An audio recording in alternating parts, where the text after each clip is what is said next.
আল্লাহর ঘরে বসে বলছি, আল্লাহর ঘরে আল্লাহকে সাক্ষী রেখে বসে বলছি, বাংলাদেশের প্রধান বিচারপতি নাম বিচারপতি মানিক, এনাকে যখন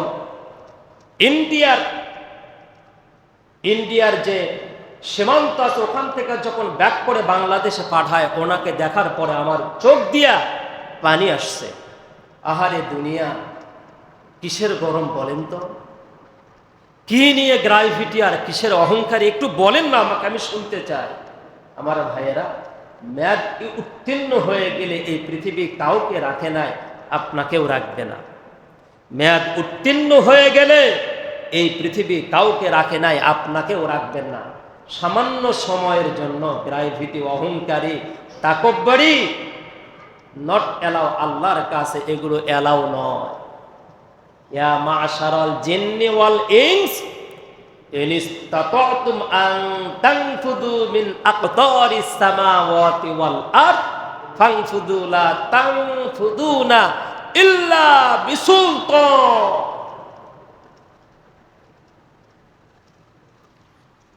কিসের তাকাব্বুরি, কিসের অহংকারী? বিচারকের বিচারক, যিনি প্রধান বিচারক, তিনি বিচার করে দেখাইলেন দুনিয়াতে মেয়াদ উত্তীর্ণ হয়ে গেলে সামান্য সময় তোমাদেরকে ইজ্জতের সাথে বাঁচতে দিব না।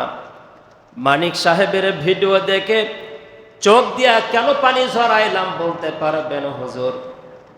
আলেম ওলামাদের বিপক্ষে রায় দিয়েছে, দেশের মানুষের বিপক্ষে দাঁড়িয়েছে, বারবার মানুষের কাছে সমালোচিত ব্যক্তি হয়েছে। তারপরেও কেন আপনি তার জন্য চোখ দিয়ে পানি ঝরাইলেন, কেন কাঁদলেন? বাপজান, আপনি যা বুঝেছেন আমি তা বুঝি নাই, আমি যা বুঝেছি আপনি তা বোঝেন নাই। আমি বারবার ভিডিও দেখলাম আর ভাবলাম, আল্লাহ রাব্বুল আলামিন বলেছেন, ইয়াউমা ইয়াফিরুল মারউ মিন আখিহি ওয়া উম্মিহি ওয়া আবিহি ওয়া সাহিবাতিহি ওয়া বানি লিকুল্লি ইমরিন মিনহুম শাআনুন ইগনি। ওই দিন তোমার কেউ থাকবে না রে, কেউ থাকবে না। ওই দিন তোমার কেউ থাকবে না। তোমার পরিবার তোমার কাছ থেকে পালিয়ে যাবে, তোমার আপন ভাইটাও তোমার কাছ থেকে পালিয়ে যাবে, তোমার নিজের নেতা কর্মীরা তোমাকে ভুলিয়ে যাবে। এই কথাটা বারবার বলতে থাকবে।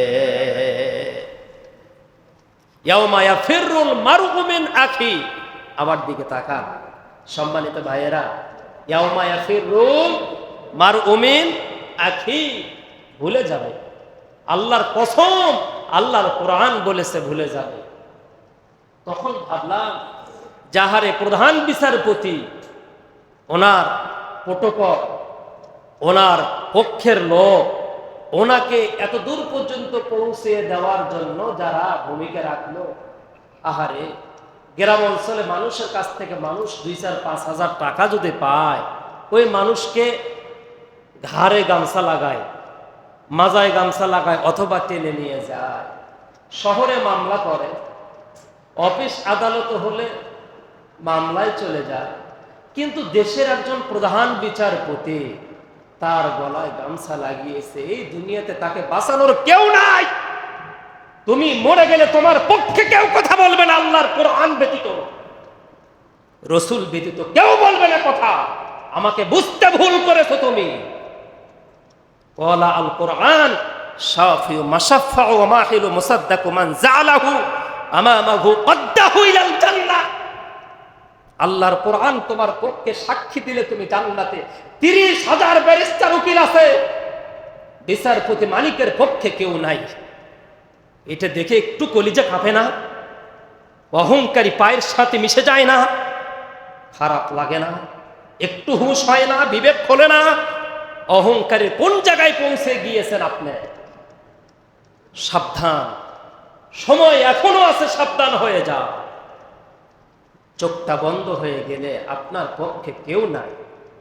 আহারে, টাকা পয়সা কোথায় চলে গেল? 30,000 উকিল ব্যারিস্টার, একজন তার পক্ষে নাই।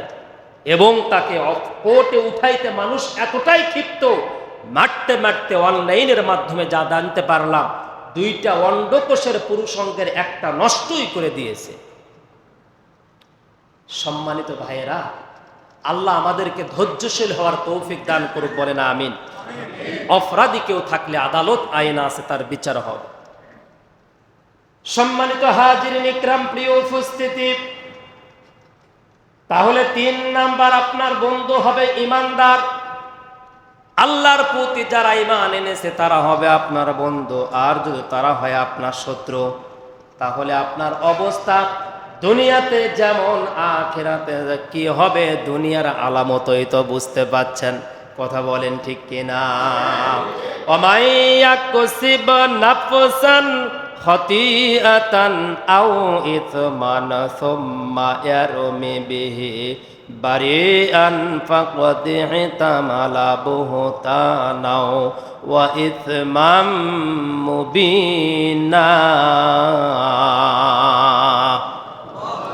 জোরে বলেন আল্লাহু আকবার।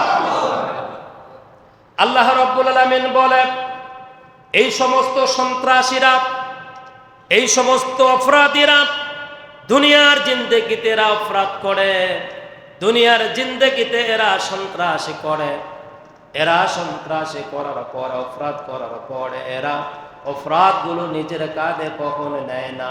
এই অপরাধগুলো এরা ভালো ভালো মানুষের কাঁধে, অন্য মানুষের কাঁধে এরা কি করে? সাফায়া দেয়।